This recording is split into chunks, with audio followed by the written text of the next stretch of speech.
las 8:07 de la mañana. Estamos con Patricia y Ricardo. Muy buenos días, amigos. Muy buenos días, Raúl. ¿Qué tal, Raúl, Patricia? 2 de junio, que hemos despertado todos con la noticia de la abdicación del rey de España. Una noticia que, por supuesto, ha dado la vuelta al mundo y que inmediatamente permite hacer una evaluación de la situación española. Lo sucede su hijo. Mi hijo encarna la estabilidad para España, ha dicho el rey en un discurso de hace muy pocas horas, en verdad, muy breve, pero en donde señalaba las razones, básicamente un cambio generacional que es necesario para la vida española, para la sociedad española. Y sin embargo, por supuesto, han habido pues una serie de referencias, por lo pronto, a la vida complicada, compleja y impresionantemente solitaria, en realidad, del rey, hasta un buen tiempo en que luego, consiguió a la esposa, que ha sido una fidelísima compañera, pero en realidad muchos años estuvo viviendo en España lejos de sus padres y permanentemente educado para ser rey, pero educado nada menos que por Franco o los compañeros de Franco, de modo que a él le tocó la tarea justamente del desmontaje del franquismo, que ha sido muy compleja, y también le ha tocado, por supuesto, pues una serie de otras situaciones, la famosa insurrección que quiso plantear Tejero, que fue también impresionante, el intento de golpe, que le ¿no? Volvió a dar una fuerza extraordinaria, en realidad, a la monarquía y al gobierno republicano, etcétera. Bueno, pues finalmente la última crisis, ¿no es cierto? Los autonomismos que están, hoy día también habló el presidente de Cataluña diciendo, que se mantiene la monarquía, pero que en realidad él no cesa en su afán autonomista. La crisis económica, que también ha sido severísima. En fin, lo que recibe entonces como Felipe IV, su hijo, no es menuda tarea, sobre todo porque desaparece el juancarlismo y se entra, según todos los comentarios de esta mañana, propiamente a la monarquía, y allí lo primero que ha ocurrido ya es que las izquierdas han planteado referéndum con respecto a la monarquía, cosa que seguramente la mayoría no está dispuesta a aceptar. Toda esta presentación es para conversar con el embajador de España en el Perú, don Juan Carlos Sánchez Alonso. Muy buenos días, embajador, muchas gracias por atendernos. Buenos días, don Raúl. Encantado de saludarles. Bueno, como todo el mundo, efectivamente, el mundo entero es que se ha enterado de esta abdicación del rey de España y todo lo enorme que significa en términos de memoria, en términos de futuro también para España. Como usted recordará, embajador, por su amable invitación, precisamente aquí 2 de los que estamos, Patricia y yo, estuvimos en ese almuerzo con el ahora futuro rey, Felipe VI, que fue una reunión extraordinaria de largo rato en que se notó sin duda una personalidad y una persona que, como su padre, han sido formados para ser reyes, que no es menuda tarea. Cuéntanos un poco, porque además, claro, en el mundo entero la reacción es de saludo y de felicitación al rey de España, que ha sido sustantivo en la evolución española. ¿Cómo nos presentaría usted la imagen del rey? A ver. Es difícil, ahora que se agolpan muchos recuerdos y muchas sensaciones en una noticia que, aunque se dice preparada por su majestad el rey desde el pasado mes de enero, pues nos pilla a todos, con la sorpresa un día de junio. Yo estoy a punto de cumplir 53 años y esos 53 años de vida, 40 los he pasado bajo la monarquía de su majestad Juan Carlos I, un rey que lideró la transformación de España. Quizás nos vemos en estos días en las interpretaciones de lo que sucede la crisis o de los tiempos que vivimos como un acicate para la transformación. Lo son desde la óptica de su majestad, que en un mensaje absolutamente impecable resume las circunstancias del país que tomó bajo sus manos unas incertidumbres muchísimo mayores que las que hay ahora, en los años 70, sin régimen democrático, en una crisis también galopante y con el destino por delante sin ningún tipo de dibujo. Hoy, 40 años después, con otras dificultades, lega un país sólidamente enraizado en el mundo, con una democracia vibrante, con dificultades económicas, pero con capacidades para resolverlas, y simplemente entiende que los tiempos marcan que otra generación, como sucedió en su caso, pues lleve las riendas del país, y en este caso bajo las manos y bajo la dirección y el impulso de quien será Su Majestad Felipe VI.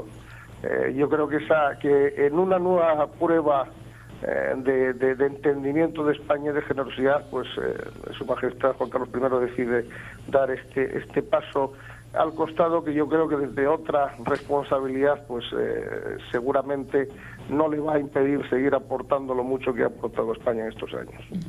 Embajador, muy buenos días. Uno piensa en paralelo, por ejemplo, en monarquías como la de Inglaterra, donde las sucesiones no se dan de esta forma, y piensa en un rey que en realidad tenía 76 años, un rey bastante... le quedaba mucho tiempo para seguir gobernando. El rey Juan Carlos tiene dos características particulares, a ver si usted comparte conmigo la apreciación. Llegó al trono de una manera muy especial, que requirió muchísimo consenso, y no es una forma como normalmente se accede al trono. De hecho, su hijo no lo va a acceder de esa forma, y se va también de una manera particular, retirándose joven por lo que él considera, supongo, el bien de España, a pesar de que es un rey bastante reconocido. Pues bueno, el rey tiene todos lo dicen, tiene un olfato también político desarrollado en unas condiciones muy especiales, como usted bien indica. Yo creo que además el mensaje que insisto, me parece un mensaje impecable, resume muy bien las circunstancias. Es decir, la crisis también que estamos viviendo es una crisis casi de cambio de época. Él lo dice, ha puesto de manifiesto también los errores que ya hemos podido cometer, las limitaciones que ya hemos podido tener como sociedad, y en este momento en el que se trata de buscar en este cambio de época pues digamos, los elementos que nos permitan enfocar el futuro, para el cual el rey también insiste, tenemos todas las condiciones propicias, pues es el tiempo de que una nueva generación, con un príncipe que usted también lo ha indicado, completamente integrado en su tiempo, conocedor de la realidad que le circunda, por cierto, amante de América Latina, como es también en Su Majestad el Rey, pues yo creo que son digamos la base de ese impulso que tiene que enfrentar los desafíos que ahora hay encima de la mesa, quizás con las mismas condiciones, es decir, con unidad, con trabajo, con coordinación, y por qué no decirlo con generosidad, que fueron las condiciones también que el rey trató de amalgamar en los años 70 cuando llegó al trono. Sí, como el mismo rey lo ha dicho, es tiempo de una nueva generación que reclama protagonismo y que debe subsanar los errores del pasado y más bien enfrentar con inteligencia este futuro. Y acaba de ocurrir también el año pasado en Holanda. La reina Beatriz abdicó en favor de su hijo Guillermo. En Bélgica, Leopoldo también el año pasado en favor de su hijo Felipe también. ¿Cuál es el desafío? Está bien preparado, pero el desafío principal, como lo mencionaba Raúl, es enfrentar, por ejemplo, dentro de la propia España, este reclamo permanente de mayores autonomías. ¿Ese es el principal desafío de Felipe, mantener la unidad de España? No creo que ese tenga que ser el desafío principal. Yo creo que a la hora de la verdad, en los conciertos de voces que se están escuchando, algunos desafinarán más que otros. La idea que tiene que presidir ahora es, digamos, la recuperación de nuestras capacidades. El rey pone encima de la mesa un elemento claro, que es que la España que ahora deja es una España completamente transformada respecto a la que él recibió. Sí. Quizás en los tiempos de crisis, las ideas de que a lo mejor el día siguiente tengas unas peores condiciones que el día anterior te impiden a veces ver con perfecta realidad todo lo que ha cambiado el país, y por supuesto la comparación con los años 70 y aquellas condiciones, vamos, no resiste mayor intercambio, porque realmente el país está completamente cambiado. Alguno de los que han desafinado hoy decía que bueno, que en el caso de España tendría que hablarse, que veamos una especie de discusión entre monarquía y democracia, como si realmente se ignorara que la monarquía es el elemento fundamental que ha permitido que España sea hoy una democracia vibrante, donde precisamente algunos tratan de ignorar esos cambios y esas transformaciones, y que realmente el país haya pasado de ser un país completamente desarrollado, el país subdesarrollado que era, a ser uno de los países que está en vanguardia del mundo, pero no solamente en el ámbito económico, sino en otros muchos más. Yo creo que los desafíos son los desafíos que tenemos que enfrentar todos en los tiempos en los que nos vivimos. La última votación que ha habido en Europa ha puesto de manifiesto que las sociedades quieren otro tipo de respuesta ante los tiempos. Yo creo que el rey se ha anticipado desde su propia evaluación del escenario, y conociendo, como él bien conoce, España, dando este paso que sin duda alguna entiendo que es también en lo personal muy doloroso, pero muy realista con las necesidades del país. En la prensa destaca dos cosas que de hecho, pues en el fondo los últimos acontecimientos nos llenan de simbolismo. En realidad, el príncipe estaba justamente en la transmisión de mando del Salvador, y se ha destacado por todas partes que Felipe VI, ha visitado permanentemente América Latina. Se ha recordado también que el rey es el primer rey español que visita América. Eso también es una cosa notable. Y han recordado algunos otros cronistas la frase del rey cuando estuvo en Machu Picchu. Juan Carlos dijo: ahora sí me he sentido el rey de las Españas, con lo cual significaba pues su admiración, como tantas otras personas, con respecto a Machu Picchu, ¿verdad? En otras palabras, en verdad, si algo tuviera que señalarse como signo distintivo también del reinado de Juan Carlos, es esta aproximación, que será creciente, entre América Latina y España, ¿verdad? Mire, yo en este caso sí que me considero un espectador privilegiado. En mi anterior responsabilidad como director de América Latina en la Cancillería Española, tuve la ocasión de realizar 15 viajes de tomas de posesión con Su Alteza Real, y otros 4 viajes más con los príncipes en viajes oficiales a distintos países de América Latina. Incluso recuerdo una anécdota.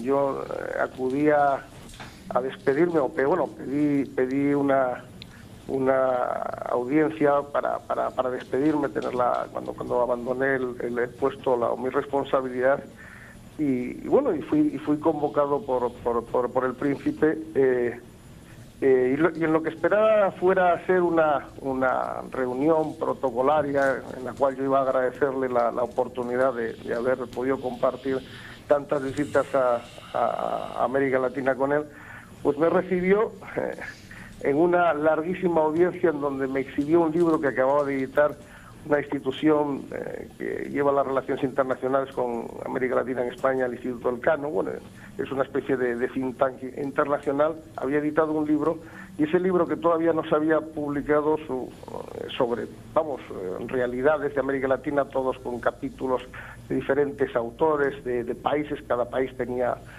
un autor, pues ya estaba completamente subrayado, iluminado, y la conversación, que no fue de 20 minutos, llegó a ser casi de 1 hora y 3/4 sobre los tiempos de América Latina. Así se llamaba, el nuevo tiempo de América Latina, el libro. Y eso refleja en la realidad una preocupación. Él ha estado siempre atento a los momentos de esta zona del mundo, que es muy, muy querida para él. En El Salvador creo que cumple su 69 viaje a la región. En muchos lugares ha estado en bastantes ocasiones. Y esto fue una de las cosas, como usted dice, don Raúl, que posibilitó Su Majestad el Rey. En la Constitución del año 78 se recogió en el artículo 56 que el rey era el representante de España, digamos, y el auspiciante de las relaciones con los países que forman su comunidad histórica. Y yo creo que él ha sido el mejor protagonista, y estoy seguro que el futuro rey también lo será, de la relación que vivimos en estos tiempos, y que espero que siga engrandeciéndose y fortaleciéndose. Muy bien, embajador Juan Carlos Sánchez Alonso, muchísimas gracias por este diálogo. Vamos a continuarlo sin duda, porque todavía vienen más noticias de España, sin duda. Muchas gracias. Muchísimas gracias, don Raúl. Gracias por su generosidad. Gracias a Patricia y a Ricardo. Buenos días. Buenos días, embajador. Buenos días. 8:23 de la mañana. Vamos a hacer una pausa. No vamos a seguir conversando sobre noticias de la realeza, pero sí sobre las palabras reales del presidente de la República el día de ayer, que en realidad nos han dado para todos los gustos. Yo esta mañana decía, pero para gustos ya está bueno ya. Así que vamos a tener la ocasión de conversar con 3 distinguidos parlamentarios sobre qué se dijo, qué no se dijo o qué se quiso decir. Una pausa.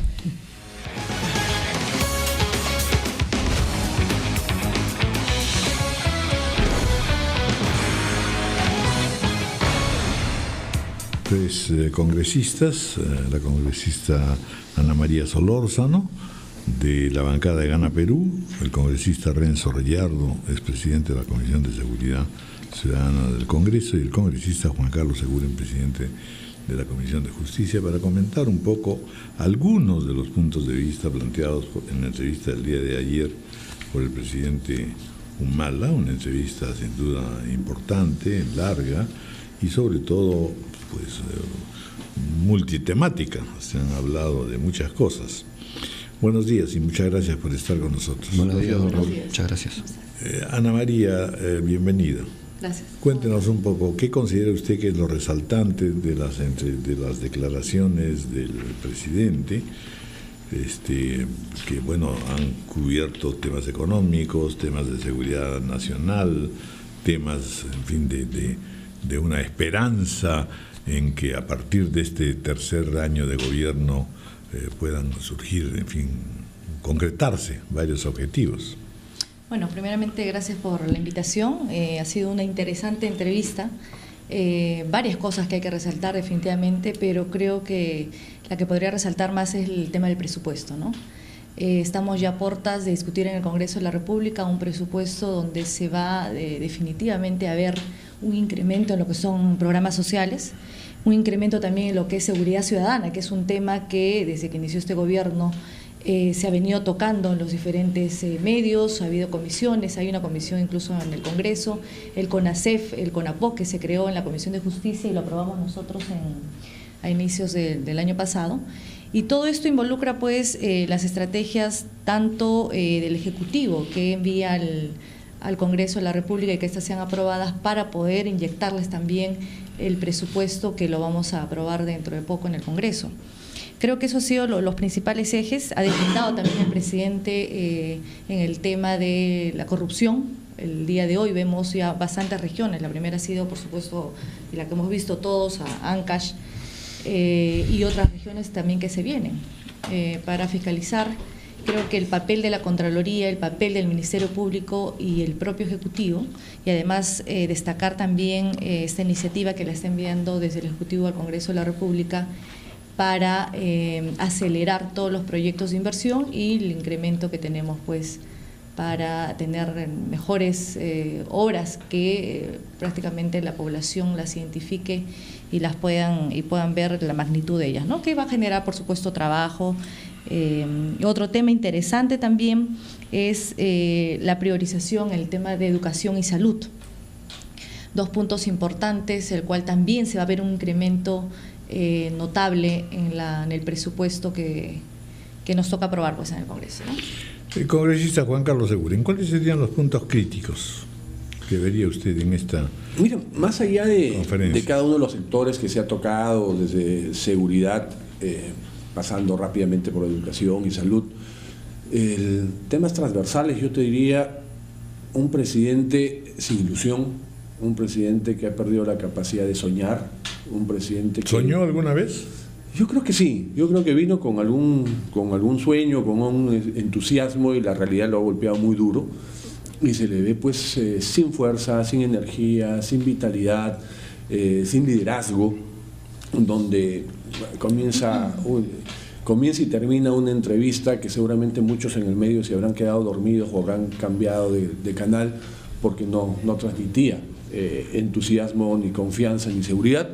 Y por otro lado, ya más allá de percepciones, la palabra típica de este gobierno, ya en los hechos concretos igual, un presidente muy desubicado, ¿no? Habla de las grandes reformas que se ha hecho y uno comienza a cuestionarse, a ver, vamos a la cancha, ¿dónde están los goles? Como lo ha dicho, goles son amores, también fue otra palabra del presidente, y no hay goles, pues lo que hay es papel, ¿no? Tenemos la reforma en educación. ¿Dónde está la reforma de educación? La ley de la carrera magisterial está en el papel, no se hizo un programa de evaluación, no se hizo un programa de capacitación, no se hizo nombramiento de directores, a nada, está en el papel, es una reforma de papel. La reforma civil, igual, hasta el día de hoy es una reforma de papel, no se ha hecho ningún proceso, ninguna institución del Estado ha migrado al servicio civil.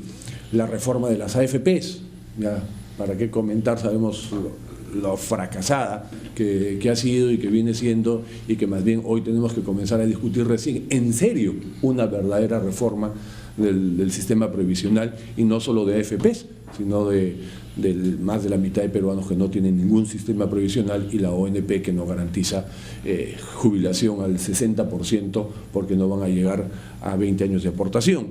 Y en fin, ¿no? O sea, como viviendo su propio mundo, donde honestamente creo que sí, él cree que sí ha hecho grandes reformas, y por otro lado, donde sí ha habido avances, ya entramos a la evaluación de la eficiencia. O sea, hemos aumentado 10.000 policías y vamos a aumentar 10.000 más. Muy bien, eso es un tema de números. ¿Qué ha sucedido con el incremento de 10.000 policías? ¿Se ha podido reducir la delincuencia? ¿Cómo están los índices, ¿no?, de delincuencia en el Perú? ¿Están creciendo o están aumentando? Sigue pensando que es la percepción, sigue pensando que los medios de comunicación difunden mucho los actos delincuenciales, ¿no? Y cuidándose de no afirmarlo con énfasis, pero obviamente deja traslucir que para él no es un grave problema y que más bien es un tema de medios y de percepción. Por otro lado, se escabulle muy rápido en el tema del narcotráfico, y eso es otra de las congruencias típicas en el gobierno. Uno de los pocos sectores donde se puede demostrar éxito es justamente en materia de narcotráfico. Se ha elevado de 10.000 a 23.000 las hectáreas de erradicación. Entonces, el sector exitoso, ¿qué termina sucediendo? Se saca a la persona que ha dado resultados concretos y específicos de éxito y de cumplimiento de metas, se le saca sin agradecerle, sin darle ninguna explicación ni a la señora ni al país, para meter un componente político, ¿no?, de su cercanía, de su núcleo duro, como es el señor Otárola. Entonces, las cosas que funcionan las cambia y las cosas que no funcionan las mantiene. En el tema de la problemática que hoy vemos en las regiones vinculados al tema de corrupción, vamos a enviar proyectos de ley, estamos pensando en reformas, como si el gobierno estuviese comenzando hoy, y no se da cuenta el presidente que al gobierno le queda un año. porque de los dos el último ya es un tema de planificar cómo se entrega la posta. Y el presidente parece que estuviese pensando que recién ha ingresado, que recién ha entrado y que recién están pensando, ¿no?, enviar temas cuando hubo y hay un mandato constitucional que la descentralización es una reforma permanente e irreversible, y confunde, como muchos otros, descentralización con corrupción. La corrupción se puede producir de manera profunda en un sistema centralista como un sistema descentralizado, en un sistema de autonomías como un sistema de país unitario. O sea, la corrupción es otra variable que hay que combatirla con, en primer lugar, un buen diagnóstico, y el gobierno no tiene un buen diagnóstico, porque el tema central es que el sistema de control y fiscalización liderado por la Contraloría ha fracasado. Congresista Reyardo, creo que si escuchamos un poco el balance del congresista Euren, vemos efectivamente un presidente con serios problemas, no sé si hace de liderazgo, de comunicación. No se le puede negar al gobierno haber intentado hacer reformas, porque si están en papel, quiere decir que por lo menos se formalizaron y se presentaron. Ejecutarlas es el gran talón de Aquiles. Por supuesto. Y en ese ejecutarlas se requiere, además del trabajo del gobierno, el consenso político y el apoyo de determinados partidos. Así es. El caso de seguridad, por ejemplo. ¿Cuál ha sido el rol del gobierno y cuál ha sido el rol del entorno? Si es que, porque se lo pregunto porque además es su especialidad, ¿no? Sí, muchas gracias por la invitación. Coincido con algunas de las expresiones de Juan Carlos, en el sentido que el presidente, lo hemos notado en la entrevista el día de ayer, un poco falto de ese liderazgo que venimos reclamándole. No solamente en el aspecto de seguridad, sino en general, en términos generales. Él es el máximo representante del país y todos queremos que él haga una buena gestión, un buen gobierno. Y eso preocupa. Y en el caso de, evidentemente, la seguridad, ahí hay una tarea pendiente y que lamentablemente no ha habido ningún cambio en el anuncio de ayer. Ana María comentaba en relación a que el anuncio ha sido importante en el sentido que va a haber más presupuesto para la seguridad ciudadana, pero el presupuesto se viene incrementando año a año y no se está gastando. Esa es la parte dura y difícil del tema. No se gasta porque evidentemente el Estado tiene procesos muy engorrosos para poder gastarlo. Ustedes aquí me han escuchado en varias oportunidades planteando permanentemente la situación de emergencia para, a través de procesos exonerados, poder comprar y poder dotar de todo lo que necesitan las fuerzas del orden, por ejemplo, y esas decisiones no se están tomando. Entonces nosotros seguimos exigiendo que se tomen decisiones al corto plazo y que justamente esas decisiones que se tomen y que las tiene que hacer el propio presidente de la República, las haga conjuntamente con las fuerzas políticas, que los convoque, que convoque a la señora Keiko Fujimori, que convoque al señor Luis Castañeda, que convoque al señor García, al señor Pedro Pablo Kuczynski, y que tome decisiones y que ellos le den, digamos, una tregua para que en seguridad la gente empiece a sentir confianza. Y eso se da con medidas al corto plazo. Eso va a la vena de la gente. Pero eso es lo que no se está dando y parece que no hay la voluntad de parte del gobierno central fundamentalmente de implementar este tipo de medidas. Ya las hemos dicho hasta la saciedad, acabo de decir una, ¿no? La de la situación de emergencia. Hay un tema también de señales, muchos lo critican, por supuesto, lo he dicho en algunas ocasiones también aquí, el tema de implementar medidas como el decreto legislativo 1095, que permite que el ejército complemente el trabajo de la policía en zonas en donde ya se perdió el control. Eso es un marco legal que existe. Aquí no estamos hablando de estado de emergencia, ni de vulnerar derechos ciudadanos, ni mucho menos. Pero en fin, son medidas drásticas, de emergencia, urgentes, que se tienen que tomar para que empecemos a generar lo que el propio presidente dijo ayer, confianza en la población. Esa confianza no se va a dar si la cosa sigue un poco esperando tanto tiempo como lo venimos esperando, ¿no? Vamos a hacer una pausa, son las 8:46 y luego vienen las preguntas de Ricardo. Quiero anotar que también se publican unas declaraciones del ministro Walter Albán que habrá que revisar, ¿eh? De acuerdo con las cifras de la Policía Nacional, el incremento del índice delictivo ha descendido en el 2013 de 23% a 5%. Es decir, no nos hemos dado cuenta de nada. Estamos en la calle. Creo que vivimos en otro país nosotros. Vamos a revisar esas cifras.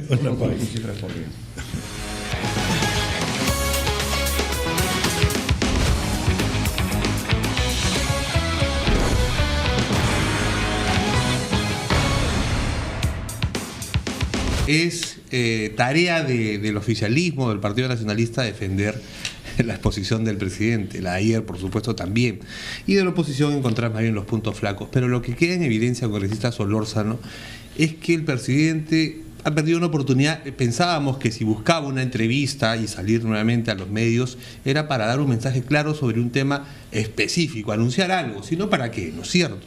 Ahí lo que hemos anunciado, lo que nos ha dicho es en materia de seguridad que hay una cuestión de real, pero también es percepción. Y en materia de economía que sí, que es cierto que hay un decrecimiento, pero todavía estamos ahí. O sea, no hay un pronunciamiento claro sobre, por ejemplo, un tema de coyuntura, pero importante, como es, por ejemplo, la unión civil. No, yo no me puedo pronunciar porque como presidente de todos los peruanos quiero que primero eso lo vea el Congreso. ¿Por qué esa falta de decisión del presidente en temas que son importantes y sobre los que esperaba más bien la población un pronunciamiento claro? Seguridad ciudadana, el tema de la primera dama. De hecho, está bien que se reúna con los ministros como presidenta del Partido Nacionalista, y eso es también un tema ambiguo, no hay una claridad. Usted sabe a lo que me refiero. Es decir, faltaba un pronunciamiento claro del presidente sobre temas clave. Ha preferido la ambigüedad. No la ambigüedad, yo diría más bien hay que respetar la decisión del presidente, porque como presidente de la República tiene que respetar las instituciones. En este caso, en el último tema que me has mencionado de la unión civil, hay un debate que incluso ni siquiera hay un predictamen en la Comisión de Justicia. Hay dos proyectos, efectivamente, el congresista Bruce y la congresista Marta Chávez, que se tendrá que evaluar, y la Comisión de Justicia es la que hace el predictamen para la consulta y el debate de los parlamentarios. Pero él debe tener una posición clara sobre el tema. Por supuesto, ¿no? Que el presidente la tiene, y lo ha mencionado el día de ayer, que sí tiene su posición. En ningún momento ha dicho que no la tiene, pero él tiene que respetar esa voluntad del Congreso, porque más allá de lo que él personalmente piense o tenga su posición del propio presidente, hay un proceso pendiente y hay una iniciativa legislativa que tiene que ser rebatida y se tendrá que respetar la voluntad del Congreso. Y así es en todos los proyectos de ley. Entonces, incluso el Ministerio de Justicia, como representante del Ejecutivo, ha enviado también la opinión de dicho proyecto, que en su momento se verá. No es un proyecto ni un debate que el día de hoy se esté dando en el propio fuero parlamentario. Y en el otro tema de la presidenta del partido, la primera dama, lo ha dicho el presidente bien claramente, e incluso él cuando era líder del partido hace años atrás y teníamos otro mandatario, también los ministros consultaban a los líderes de los partidos, como pasa el día de hoy, y eso no significa en ningún momento que hay una injerencia, es decir, los ministros y las iniciativas del Ejecutivo son consultadas con líderes políticos de otras bancadas para lograr, por supuesto, ese consenso en el momento de la aprobación del Parlamento, ¿no? Congresista Eguren, no sé si el presidente ha sido suficientemente explícito, pero en todo caso ha demostrado, como muchos ciudadanos, que está todavía en duda con respecto al tema de regionalización, de descentralización, los escándalos que se han presentado, que él dice, bueno, con Álvarez, por favor, que la justicia actúe, todavía no lo condenemos. Y lamento que mi amigo pues esté también metido en el tema. Pero independientemente de eso, hay el riesgo, en efecto, de que como reacción ciudadana que está diciendo, bueno, acabemos con esto de la descentralización, entremos en una etapa de revisión de algo que sin duda es un proceso histórico importante, y que finalmente quizás sea la coyuntura más difícil que tenga en este momento el Congreso y el propio gobierno. ¿Cómo ve usted el asunto? Y sobre todo a la luz de lo que hasta el momento ha expresado el presidente. Sí, hay dos elementos. O sea, yo creo que el presidente está cosechando de alguna manera lo que sembró. En primer lugar, un desinterés por el tema de descentralización.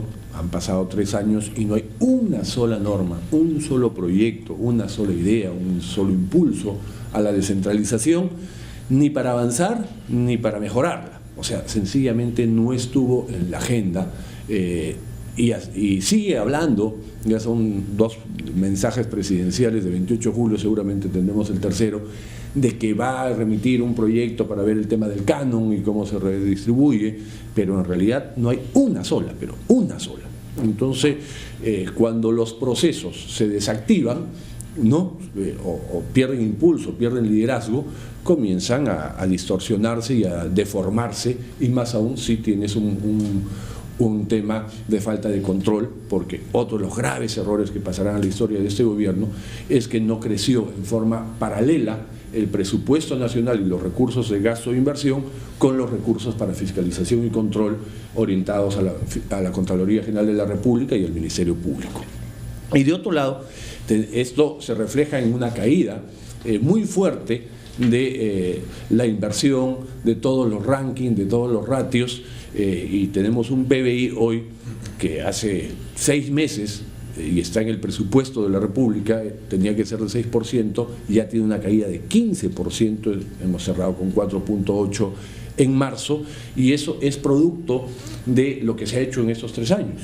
El gobierno se olvidó de que la gallina de los huevos de oro es la inversión, se olvidó que había que promoverla y facilitarla, y más bien hizo todo lo contrario. Un tema de represión, más UNAT, más multas en el ámbito laboral, más multas en el ámbito ambiental, consulta previa, superintendencias, ¿no? O sea, todo un tema que comenzó a generar la factura que hoy tenemos que pagar, ¿no? Un enfriamiento notable de la economía. Recién se da cuenta. Entonces, a los 3 años, ¿qué vamos a tener? Que van a enviar, recién van a enviar para combatir el tema de la burocracia, la tramitología que le llaman, y la permisiología, ¿no? Recién van a enviar, a los 3 años, recién vamos a comenzar en el papel, pues lo primero que va a llegar es el papel, cuando llegarán las acciones, la preocupación para destrabar toda la burocracia, que no es exclusiva de este gobierno, pero que este gobierno ha perdido 3 años en mejorarla. Pati. Bueno, y finalmente, ¿cuál es? Yo lo que la verdad que esperaba ayer algún anuncio especial del presidente, ¿no? Se anuncia que va a dar una entrevista cuando no da entrevistas con mucha frecuencia, tampoco da declaraciones públicas muy estructuradas que no sean las declaraciones que le toman después de los eventos. Y no escuchamos como ningún anuncio que nos tranquilizara con respecto de los temas sensibles. ¿Qué deberíamos esperar de ahora en adelante? Me parece importante el deslinde con respecto del caso de la Centralita, el reconocimiento a a la cercanía del señor Belaúnde a su campaña presidencial. En fin, esos datos estuvieron bien, pero sí. ¿Qué deberíamos esperar del gobierno y del presidente de ahora en adelante? Claro, un domingo a las 8 de la noche en prácticamente cadena nacional. Tal vez los peruanos esperamos algún anuncio importante, alguna medida que el presidente dispone como jefe de Estado para una película premium determinado sector, pero no hubo nada de eso, es cierto. Lo que dijo lo podría haber dicho también en el marco de alguna entrevista, en alguna inauguración, en fin, no hubo nada distinto, nada sorprendente en ese sentido. Pero en fin, lo dicho está, hemos tenido más de 1 hora de mensaje del presidente. Él se refirió mucho al crecimiento, se refirió mucho al futuro del país, a que hagamos todos los esfuerzos posibles, él como máximo jefe de Estado, para que la desaceleración no sea tal, pero nos estamos olvidando de algo fundamental, de que el crecimiento no se va a dar si no hay inversiones, y si no hay seguridad, no hay inversiones, evidentemente. Entonces, entendamos que hay prioridades, y esas prioridades, reitero, se tienen que tratar de forma inmediata. Ahí es la parte que yo encuentro más crítica, y ahí es la parte que yo encuentro que hay una tarea pendiente de parte del gobierno y que los peruanos estamos esperando. Ya las medidas y los planteamientos los hemos formulado en innumerable cantidad de ocasiones, ¿no? Y hay un tema que va asociado con el tema de la seguridad ciudadana que nos preocupa a todos, es el tema del narcotráfico, y en lo del Brain, que había tenido precisamente un cambio de conductor. Salió la señora Macías, llegó el señor Otárola, el ministro de Defensa, en los últimos días. Se incluyó un nuevo término, ¿no? Reconversión productiva. Y el presidente ha insistido en ello también en entrevista, aunque no muy ampliamente, pero la reconversión productiva me parece que es lo mismo que sustitución de cultivos o cultivos alternativos, es decir, se le cambió el nombre, pero es un tema que hemos visto antes. ¿Qué va a pasar con ese tema? ¿Por qué un cambio de timón, o un supuesto cambio de timón, congresista Solórzano, cuando ya estamos a mitad de gobierno? ¿Por qué recién, darse cuenta de por dónde van las cosas? Primeramente, creo que no cabe ahondar en el tema del cargo de confianza, porque justamente un cargo de confianza y las personas que asumen esa responsabilidad saben que en cualquier momento la confianza, como se le da, también se le quita. Y eso tampoco obedece a un mal manejo, porque vemos las cifras y reconocemos el excelente trabajo que ha venido haciendo la señora Carmen Mesías, pero tampoco podemos el día de hoy decir que no se va a seguir con esa meta, obviamente una meta que el presidente incluso el día de ayer ha aumentado la meta para este año, sin ver todavía el trabajo del señor Otárola, ¿no? Yo creo que debemos darle la oportunidad para ver ese continuismo también y mejora en lo que corresponda, y no entrar más allá en el tema de confianza. En el tema de narcotráfico, por supuesto que se tiene que ver y se está viendo el problema desde diferentes puntos y de diferentes aristas. Primeramente, con herramientas legales, con esa conversión que tiene que inyectarse en el trabajo de lo que significa el Ministerio de Agricultura, porque es un tema también que involucra a que los agricultores tengan otra opción y no estén pues arraigados a este ilícito. Entonces hay una estrategia, de todos los sectores que se está el día de hoy trabajando sobre ello, pero con nuevas metas, con nuevos retos, y darle la oportunidad pues al señor Otárola de ver el trabajo. Hay un rasgo medio de mala crianza, ¿no?, del gobierno, que se les está pegando ya esto de que las personas que trabajan para el gobierno dejan sus labores habituales, se dedican a hacer el trabajo que se les ha encomendado con honestidad, de la mejor manera que pueden. No se les despide de la mejor forma, ¿no? No es un rasgo que deberían corregir, por lo menos, porque hay personas como la señora Carmen Macías tienen que salir a quejarse de que ella no tiene ningún problema en que le digan gracias por sus servicios prestados, pero no que la voten pues como si hubiera cometido alguna falta grave o hubiera hecho algo mal. Se les da de baja, ¿no?, como en el ejército. No solo se les da de baja, sino se dice vamos a cambiar el método. Por no sé qué razón. El trabajo de la señora Carmen ha sido reconocido, y esto el presidente ha dicho bien claro. Es que el reconocimiento tiene que ver con las formas. Yo creo que de eso se va, en todo caso, va a haber, imagino, una conversación, pero de decirle por parte de ese gobierno a la señora Carmen Macías de que no hay ninguna mezquindad en el trabajo que ella ha venido realizando, al contrario, lo reconocemos, ¿no? El tiempo nos ha ganado, lamentablemente, porque hay mucho pan que rebanar, pero en fin, muchas gracias de todas maneras por los alcances que han hecho ustedes. Hay un tema interesante, sobre todo en lo que se refiere a economía, que vamos a ver si lo tocamos también con. No, Raúl, si me permites un sesgo para dejar una pastillita positiva, un tema que no ha tratado el presidente, que debió tratarlo porque es de las pocas cosas buenas que se está haciendo y se va a dejar hacia adelante, es el tema del rol de proinversión. Ha sacado adelante Chincheros, el nodo energético, el tren eléctrico, se viene ahora el gasoducto del sur, pero eso demuestra la desconexión que tiene el presidente con el tema de inversión, ¿no? Como pero ahí se ha insistido mucho, y eso es lo positivo en realidad, en que sí se va a redoblar, y creo que sobre todo es por presión del sector privado y la asociación público-privada. Es un encaminamiento. Y eso lo recoge de las sesiones descentralizadas del propio Consejo de Ministros, por supuesto. Así que pero no crea usted que todo es inspiración de los ministros.